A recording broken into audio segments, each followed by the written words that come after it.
Altrincham have won their first ever victory at Hartlepool United this evening. Hartlepool United 1, Altrincham 2. Phil Parkinson joins us. Phil, it was a tough night, but we got there in the end. Yeah, really ugly game of football. Not something I would normally go in and praise the lads about, but you've got to appreciate that side of it. It's probably the most resilient team that I've ever managed at this level of football, not the ones below, because we sort of definitely had them qualities to come up through the divisions, but that's what's reassuring to see, that this team's got that quality even when we can't play well, can't play our style of football. On a difficult evening away at Hartlepool, as you said, a team that we've never beat here before, so to get that win and not play particularly well and still to score 2 goals. Disappointed we've conceded one at the end, but they probably deserved one for the way they played as well. They had a lot of territory and a lot of balls into the box.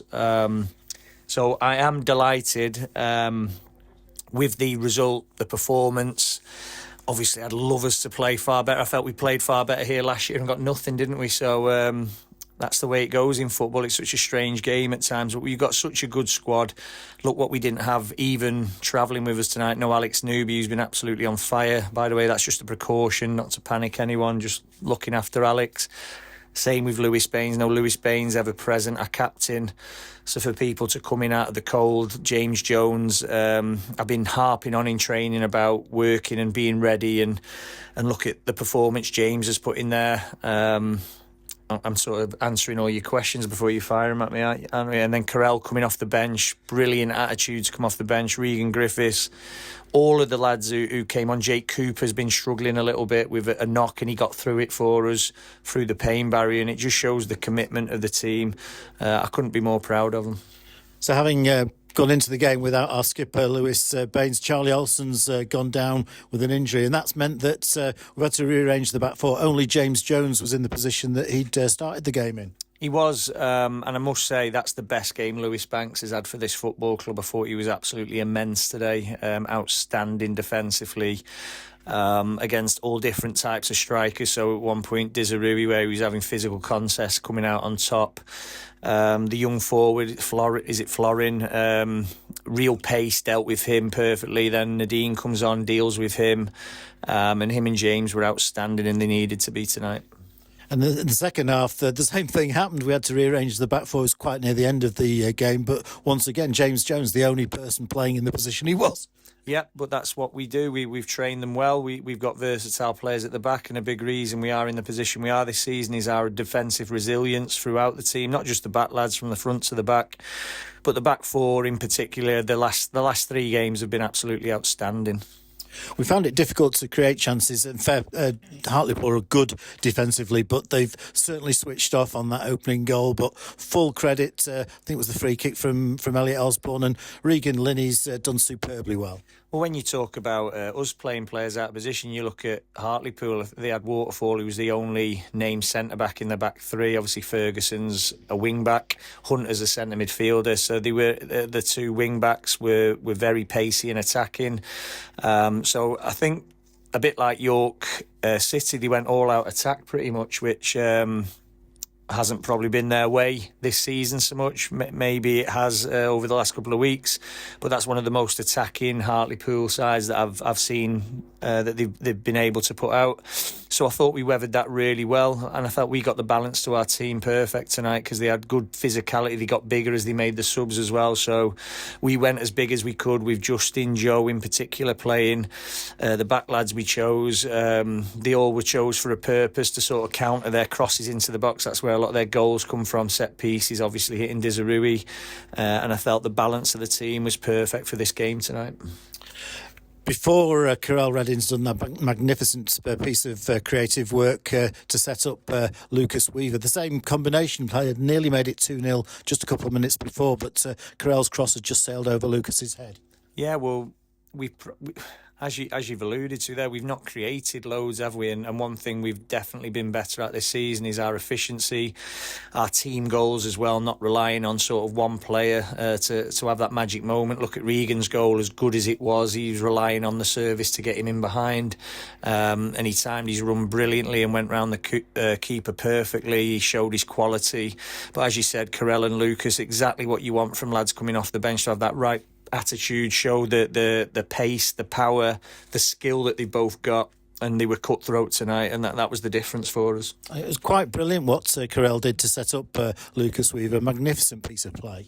It was, and I'm so pleased for him because it's so hard when you're not playing. He's a young lad and he's looking and he's thinking, when am I going to get my chance? And I've spoke to him about does he want to go out and get some games, because obviously I know he's frustrated, but you know what, his attitude's amazing. He said, no, I want to fight and get in the team, and I love that. And that I've been desperate to get him on the last couple of games. I probably should have put him on against Gateshead, maybe not have used Joe and played Regan down the middle, put Carell on, but I didn't, and he deserved his moment tonight, and I'm so pleased that he got it, because he works ever so hard, and he's had a real eye opener coming into the National League. You got to remember, this lad's been at Aston Villa, Birmingham City, Stoke City, where now he's at Altrincham, and he's looking at lads in front of him, probably thinking, why am I not playing here? And that's the harsh reality for a lot of lads who drop out of the league. And Carell will get his time, and there'll be a moment when he's playing every week, and there'll be another young lad behind him.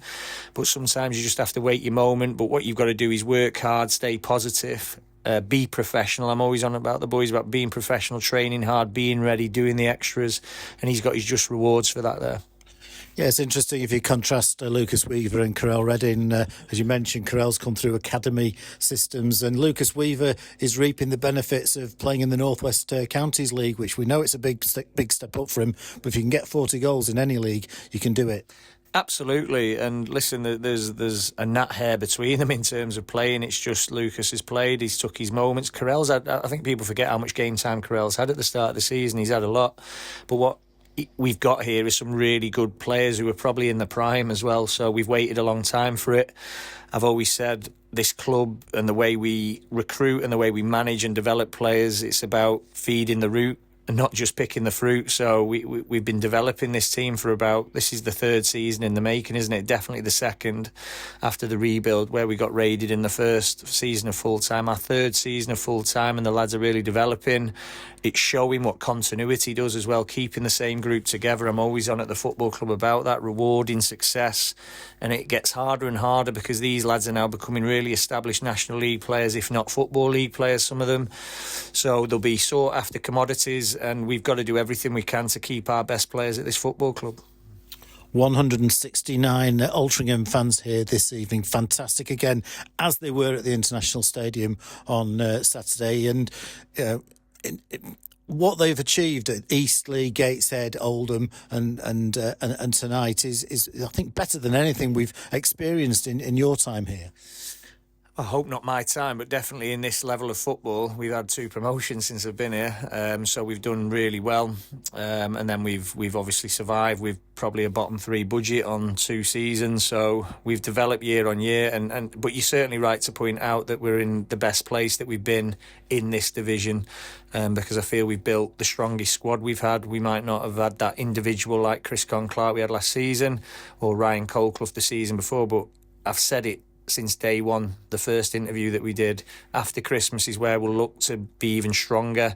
If we can just hold in there with what we've got, once we get our goal scorers on the pitch and people find the feet like Tom Crawford, we'll be absolutely fine, and we'll go from strength to strength. And I'm just really pleased that that's actually happened, and it's not been wishful thinking. It's been good planning, prudent planning, and now we've got to make sure, as I said, that we secure our best assets to be strong again, to finish this season and going into the next season.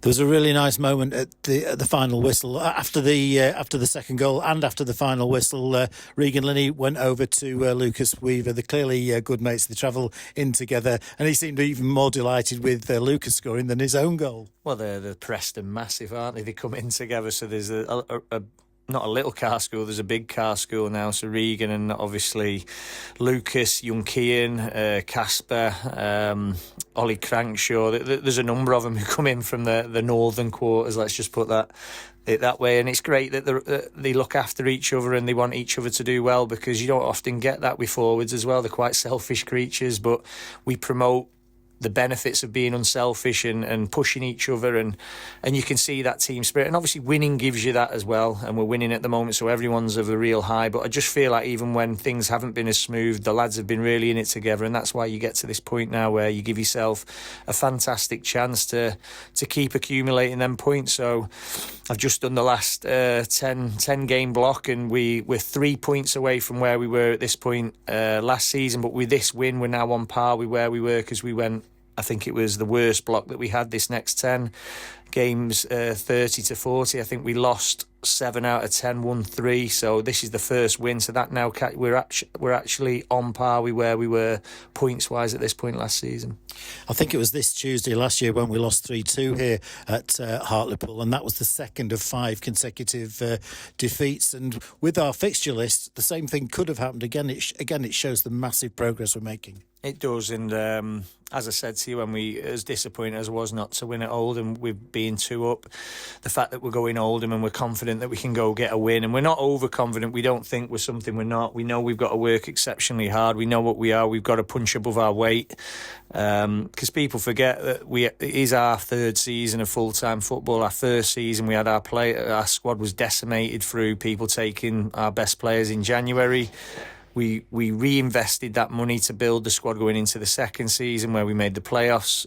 We've plateaued this season into we haven't been able to reinvest because there's nothing to be able to reinvest because the money for Chris went back into the club. So we've reduced the squad in terms of the size of it from last season to secure our best assets and bring 1 or 2 bits of quality in, and that's proved dividends. So I'm just really pleased for everyone at the football club that they backed mine and Neil's judgment, and Rob when he was here. Now Mark's coming in. If we can just keep that continuity going, I'm sure we'll keep going from strength to strength.